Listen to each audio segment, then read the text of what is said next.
Hello everyone, this is Heavy Lead Enthusiast. Today I got something pretty sweet. I'm going to be reloading some 44 Magnum. I'm going to be using these Lee 310 grain cast bullets, and I have them powder coated with Eastwood bright red, I believe.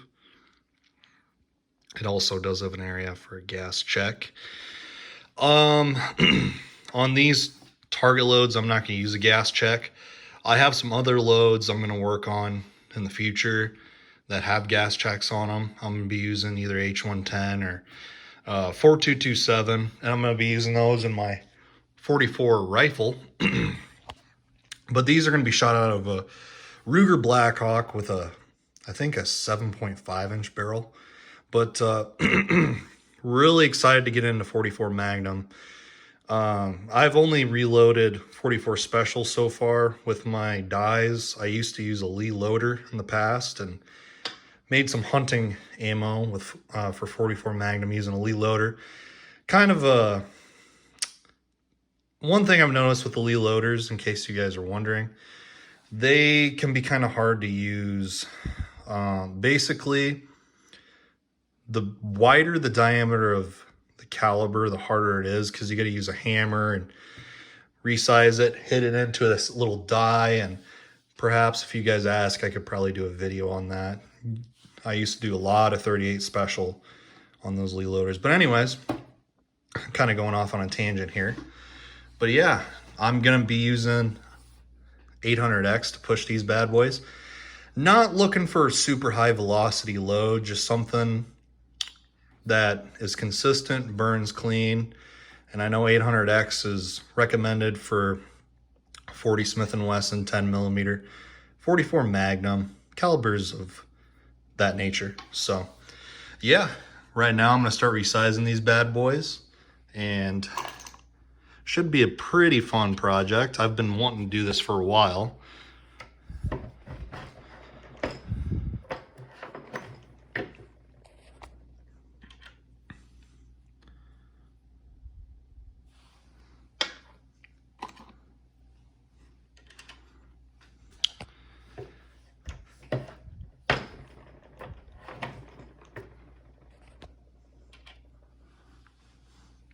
If you're wondering why these don't have spent primers, I actually got these in a brass trade with a guy I used to work with.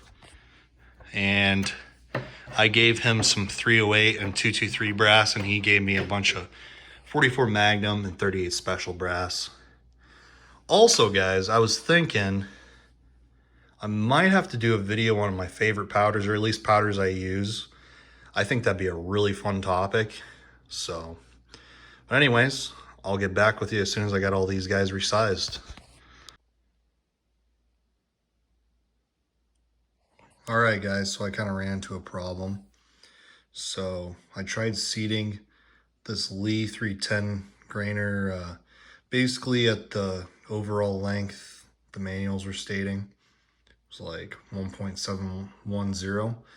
The problem is, if I try and seat this, so I always chamber check, make sure the ammo actually fits before I actually make it, you know, like you're supposed to. The problem is it won't go all the way into the cylinder. So I thought maybe I didn't resize it good enough. And then basically I thought something went wrong in the reloading process. I did find out my resizing die is having a heck of a time punching out primers for whatever reason. Don't know why. I don't know if I am doing something wrong, or you know, it's a defective resizing die, because the problem is this stem keeps getting pushed up. So if I want to resize a case with a primer actually in it and punch out that spent primer, it's not going out.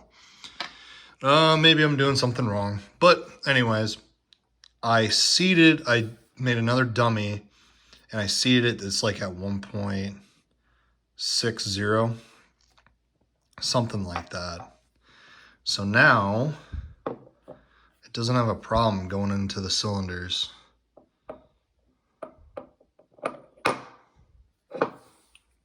So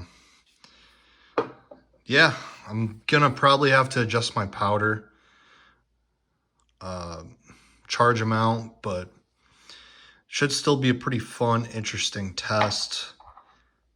It's just kind of a bummer, you know, I'm starting off with 44 Magnum, these Lee 310 grainers.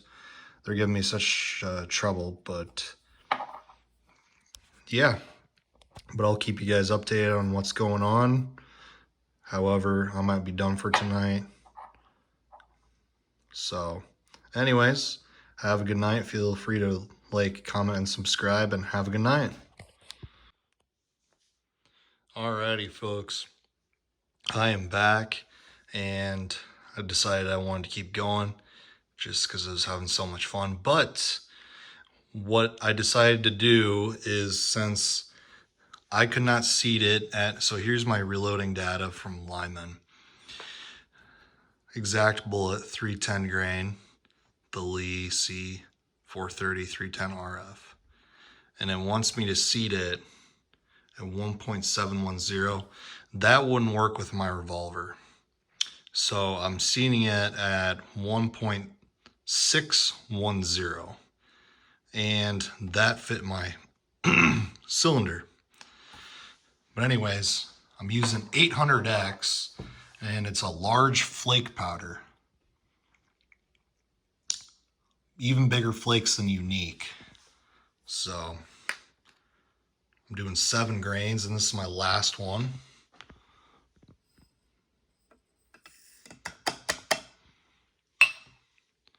But checking on case capacity, it's under half. I'd still see a double charge pretty easily though, but kind of see in there.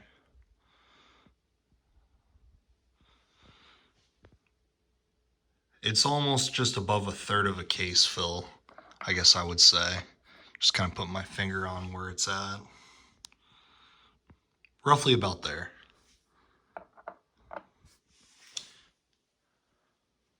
So yeah, I'll go ahead and get these seated, and I'll get back to you.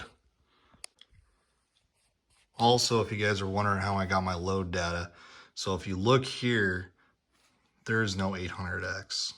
You just have accurate number 9, 2400, Enforcer H110, 296, same thing, and then H4227. However, Lyman does have some data for a 300 grain 44 Magnum. They have 8.5 to 10.5. Now, I can't use that because look at that overall length. That's much taller than what I have at 1.610. So where did I get my data? Lee has some old manuals online you can download. I think it's like Lee 3rd edition or something of that sort. I can't remember, but I have it screenshotted on my phone. They have a 310 grain bullet, so I'm assuming if it's a Lee 310 grain, it's got to be this guy. And they have it at an overall length of 1.60, I believe, or maybe it's 1.61, like I have. They have some data for it. They have 2400, Herco, Unique, Bullseye, and Green Dot. However, if you look in Lyman's book, Herco and 800X are not super far apart. I'll turn to that quick.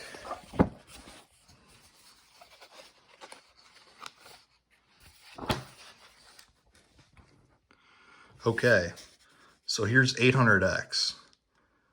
Okay, if 800X is here, where's Herco? It's right up here. Herco is a faster burning powder.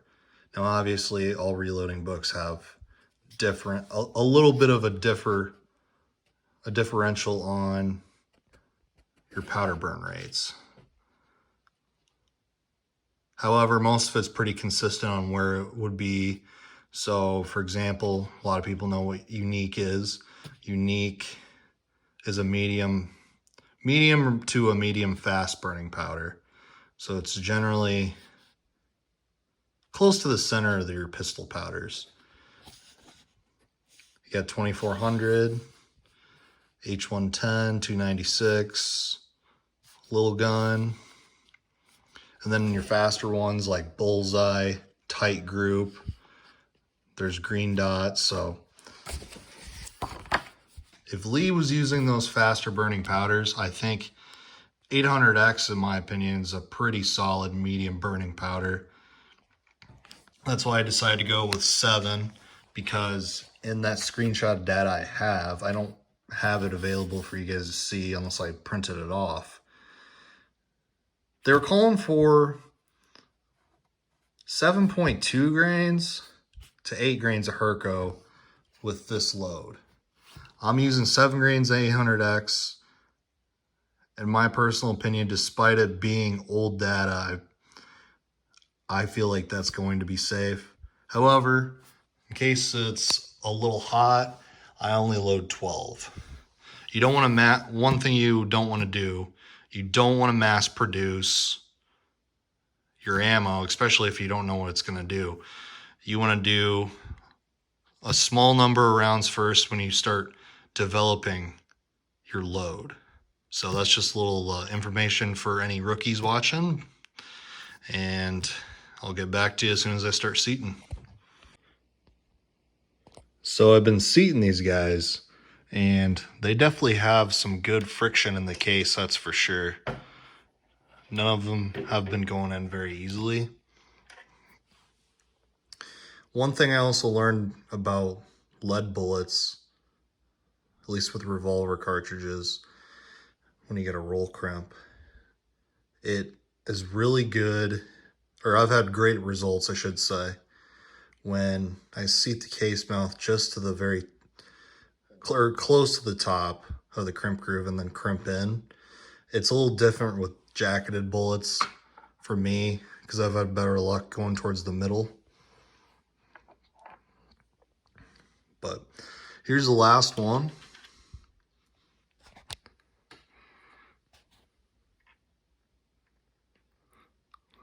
I'd be lying to you guys if I didn't say I'm pretty stoked about shooting these guys.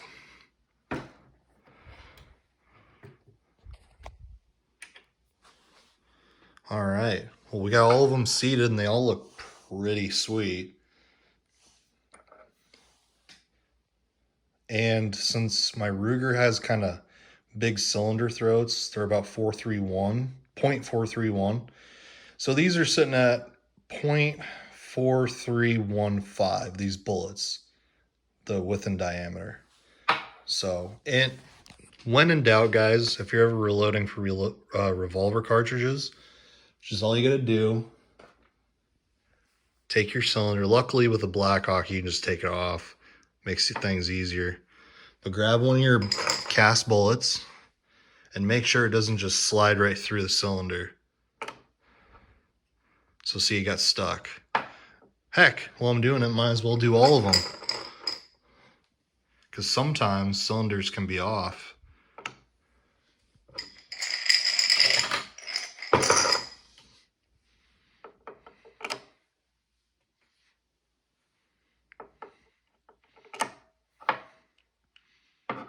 Two more.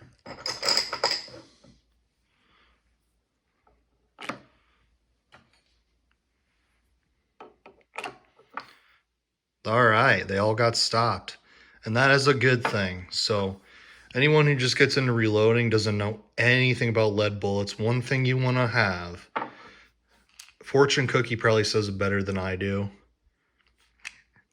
but you want these bullets to obturate and get caught in the cylinder, because if you don't, they just slide right through. You're at a very good risk of leading.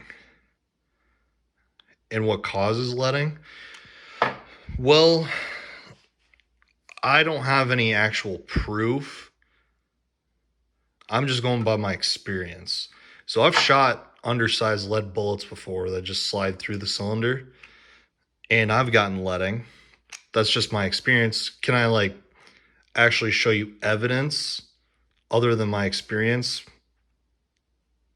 Unless I was recording or somehow had a way to show you the facts. Not really, but anyways, What you want these bullets to do is when they're fired to size down as they go out of the cylinder. Now, if you have a good gun, usually your cylinder throats, even at the end, are wider in diameter than your barrel.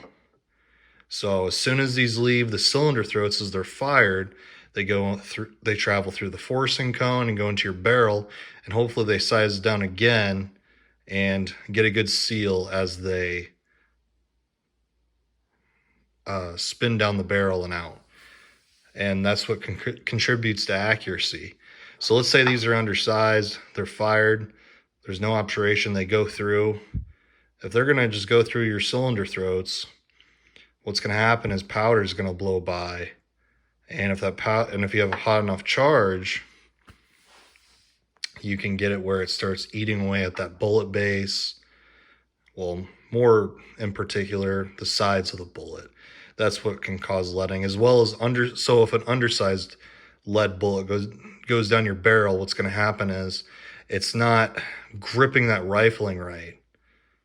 So it's going to leave deposits in the barrel. Kind of hard to explain, but I highly recommend if you want to learn more about that. Fortune Cookie is way more in depth on explaining how that works. So look him up, guys, if you want to learn about reloading. He is an expert and he knows a lot about what he talks about, and he does it himself. So he's a master with the experience. But anyways, I got these bad boys all seated. All I gotta do is crimp them, and hopefully tomorrow I get to the range and shoot these. For powder capacity, you can't hear it here, but there's plenty of it moving around. So we don't have any powder touching the bullet, so that's not necessarily a bad thing in this case, considering these are just going to be target loads. All right, guys, just finishing up crimping these guys.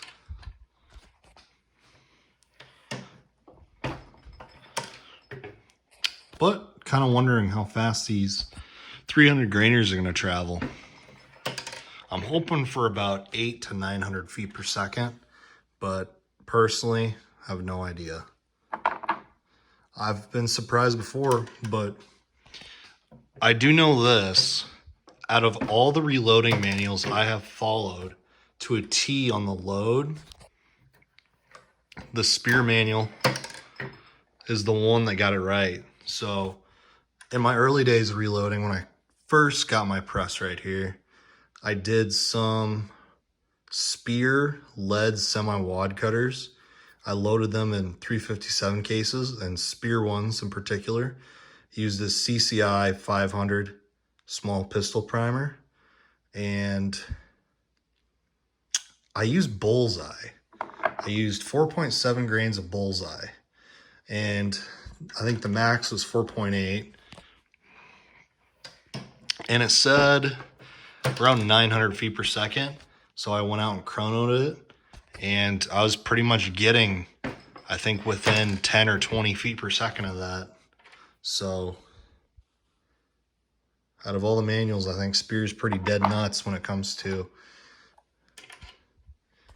the velocity being on par with what they say in their manual.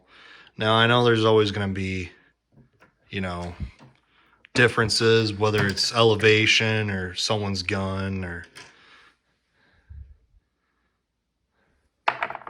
you know what I mean.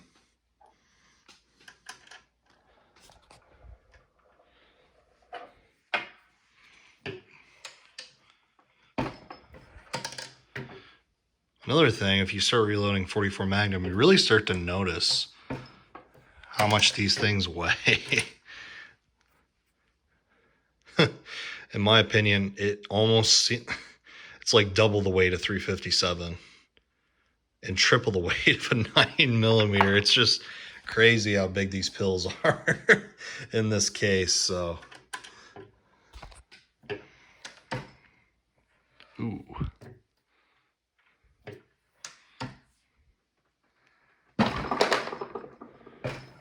I know I flared that one a little too much. I'll probably scrape some brass. Let's check it out. Yep. A little flaker right there. Oh yeah.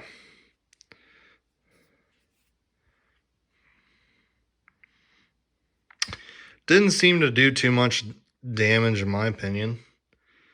Just a little bit of brass kind of cut off. All right, last one.